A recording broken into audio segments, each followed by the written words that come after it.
I'm Dickie Landry, and I'm from Cecilia, Louisiana. I'm in the middle of my exhibit at the University of Wyoming, which is, I think, beautifully hung.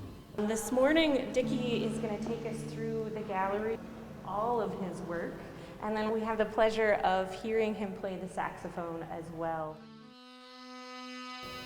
I define myself multifaceted, that includes life.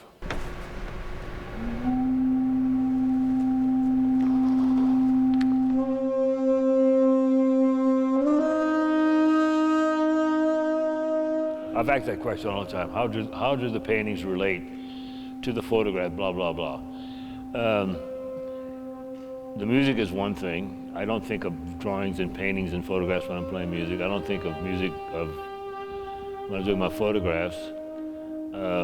They're the photographs. The drawings are the drawings, the paintings are the paintings. You know, they're all separate.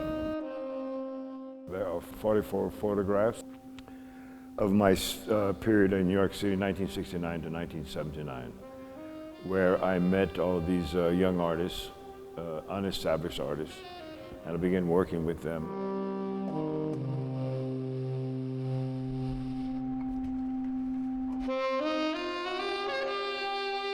I became a photographer in 1969 after meeting a young artist on the street, Joan Jonas. In the meantime, I'm doing plumbing with Philip Glass. We're plumbers. Walking down the street one day with Philip Glass and Richard Serra, I meet Joan, and she says, I'm doing my first performance tomorrow night, why don't you come? So I borrowed my friend's camera. He put the film in, set the ASA, set the speed. I went and took the pictures. Joan calls me the next morning and goes like, oh, so you're there with the camera tonight. Do you want to sell some of your photographs? So I'm thinking, plumbing, photography. It was an easy decision, you know. So all these artists that you will see, we were one big family. We ate, we slept, we drank, we danced.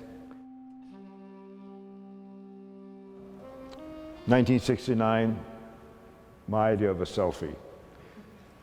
Selfie wasn't born yet, but this is a photograph of myself in a mirror.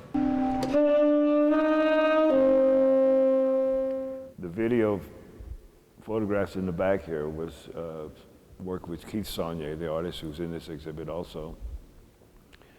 Leo Castelli had bought Bruce Nauman and Lawrence Weiner and Keith this very cheap first black and white Sony tape deck, black and white portable tape deck with a little camera that looks like the security cameras now, and a small mixing box. So I worked with Lawrence making movies and with Keith making videos. One morning I asked if I could borrow the camera and the deck, and I made this video piece called Clapping Hands. It's 1, 2, 3, 4, and it's the strobe light with clapping hands. The thing about video is that the artists were really interested in it because before that they were using film. And with film 8mm or 16mm, you shoot the film, you maybe have a 10-minute roll, you send it to the processor, it comes back, maybe you have something, maybe you don't. But video was instant, and we could tape up to an hour, and that was like, wow, this is a new form of making art.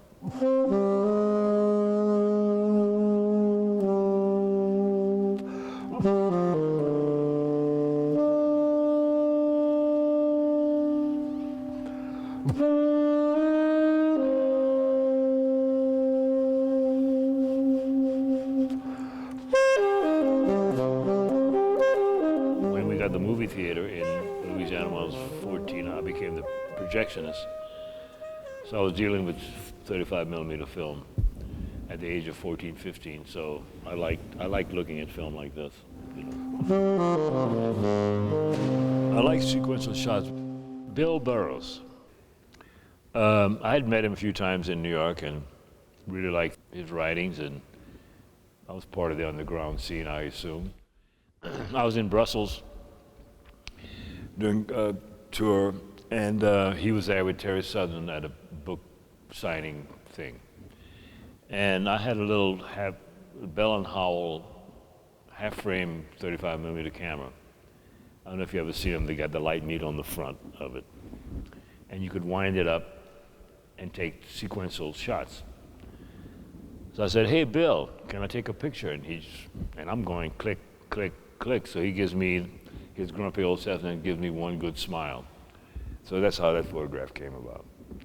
And his daughter says that's the best picture they have of him smiling that they know of. He was a grumpy old man.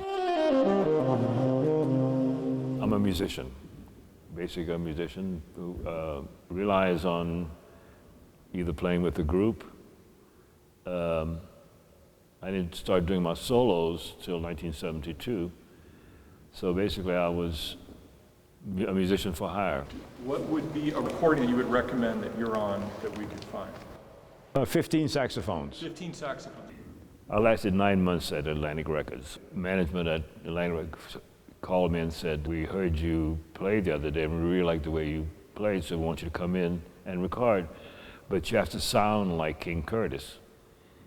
And my answer was, I said, "If you want King Curtis, I have his number, call him."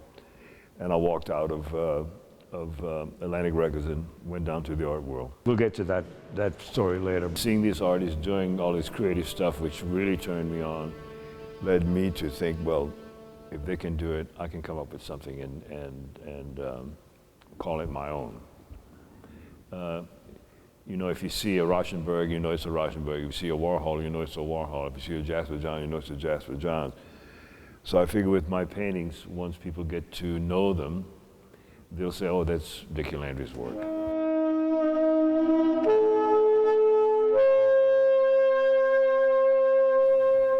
My first painting was such a turn on, because music is ethereal. You play a note and it's gone. Photographs, you have an object, it's there on the wall. With the paintings, I'd never experienced this thing. It's a painting. It has nothing to do with an image that's already established. It's a brand new image. And it really turned me on, so that's how I started painting. Simple and to the point, nothing complicated. Right now, I'm having a very hard problem with art because everybody's an artist. In Lafayette, I had one of the first galleries downtown. Now there are 9 or 10, and every second Saturday of the month, there's an art walk. You know, it's fleur-de-lis, crawfish, and birds, and trees, and it's like beginning art. I have this friend of mine married this woman. I said, I paint. She said, "Yeah, I've seen your paintings, but you know, if I own a set of drums, that doesn't make me a drummer." Like I said, everybody's an artist, so like everybody's a guitar player now. And I'm having a hard time with art. I occasionally find somebody who really interests me, and I focus, especially the young kids, young artists. You have to come up with your own identity. You have to come up with something that hasn't been done before. It's not derivative. I mean, a lot of student work I see comes out of art books, and you know, come up with your own idea, come up with your own process. That's my basic philosophy. My life has been this constant, like, just give me as much as you can, I can handle it.